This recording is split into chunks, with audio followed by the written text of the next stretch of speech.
So I figured I'd do a quick little video out of mostly boredom, just explaining what's in the cabinet and some highlight stories for it, ignore this stuff.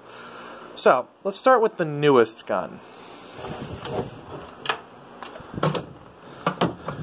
I think we all know what it is. It's the same 907, I think it's called, shotgun. I bought this just a couple weeks ago, just as a secondary for MSATO game. So, I basically ran around with this cheap plastic gun all day, and it was actually a blast to use.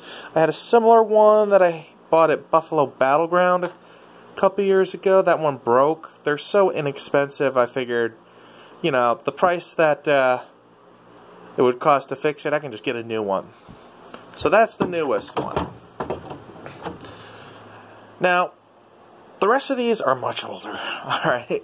As you can see, I'm a huge fan of Stargate, so most everything that I have is inspired by that. So, the next oldest one is here. Recently painted. It's a KWA M9 PTP professional training pistol with Picatinny rail system. Recently painted it green. Love the color. And again, Stargate standard issue, SGC. Does need a new trigger spring. Everything in here has got something that I got to do with it in the near future. So, highlight for this thing, I went to a game at Ultimate Paintball and Airsoft, I believe it was called, as a competition. It was something that I was invited to by a friend, and we lost that game, but it was an overall blast because it was a night game, no flashlight or nothing. I rolled around with this all day, and absolutely murdered everybody. Alright, and so a few weeks before I bought the pistol, when I was first really starting to get into Airsoft, the Mistress here. She's a VFC Umarex MP5A4. The only thing that I've done is I downgraded the spring a little bit to make it a CQB skirmishable. This is an old scope. I usually don't use this one, but I think it looks nice. Again, if you look at Stargate for the first 4 seasons, they use MP5 A5s. So I couldn't find an A5, but I love the MP5. Its compactability, the slap, we all know that. And its variability in fire here, yes. Full fire selection does work, so I can do 3-round bursts. And up until recently, all I had was 30-round mags for it, where I 3D printed my own follow-up, so yes, I would get 30 rounds out of that. So, highlights of this, probably my first ever MSATO game, which was Operation Breaking Bad 2, I think it was? I'm not really sure. At the time I was working at a cable mill, and literally I had to drive past the place to get home from work, so I stayed up 26 hours in total, going from work, drove to the game, just got off one exit, and just drove there. I had to go there. Now, admittedly, y'all want to know about that. I call this the money shot. Why did I buy this? Again, look at some of even the first Stargate episode, or Atlantis. You'll see these things laying in the background. Love them. They're fun. I want to get a full SGC uniform someday. Like, the whole thing. Highlight of this game is actually not a Milsim event. The highlight of this game is usually people's reaction to it when they first see it. That's always fun. That's part of the reason I bring it, is I'm very socially inept, and that's a huge icebreaker. Just people come to me rather than me having to go be an idiot. So, probably best game I ever had was when I was living in Florida. I went to a place, I forget what it was called, in Ocala, Florida. And we had I had some tag rounds left over from Ultimate Battleground. And they were the Reaper rounds. So they had a 3-second fuse on them. And they made a special rule for me, where if I got a round into a window or a door, everybody on that floor was killed. This was just a pickup game.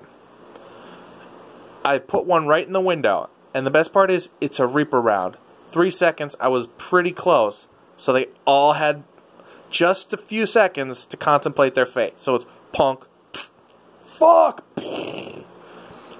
Definitely a fun weapon. It is a bit heavy, a bit cumbersome, but if you've played with me or you've seen a weapon, you know it's a blast to use, and I just use it for fun, mostly. Though I did bring it to the Emsato game, I didn't get the vehicle with it. The most recent one, and it will be at the next one.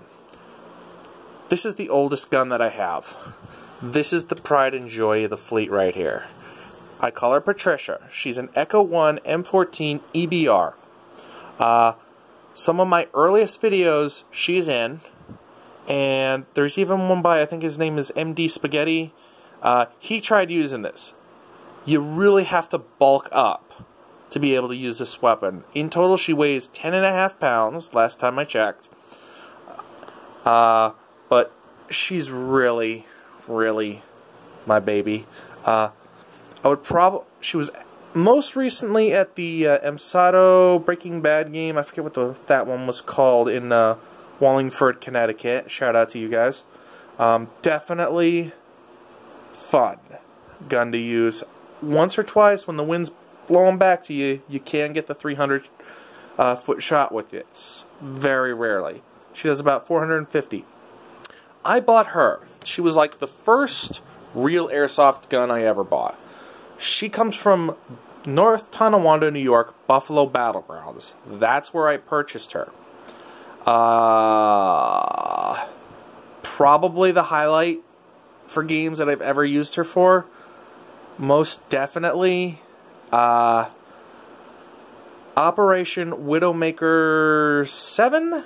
She was the first big milsim operation I ever took this gun to. And at the time, the main reason I bought this was everyone has M4s. And nothing against the M4, great modularity, but I wanted something that would stand out in a crowd. I had no plans on being DMR, but she kind of worked that way. So, if you look on RPC's website from that game about 3 years ago, you'll see a picture of this gun, and here's the cringe. I didn't have a handle on the front, I had a 203 launcher. If you know anything about the M14, you cringed.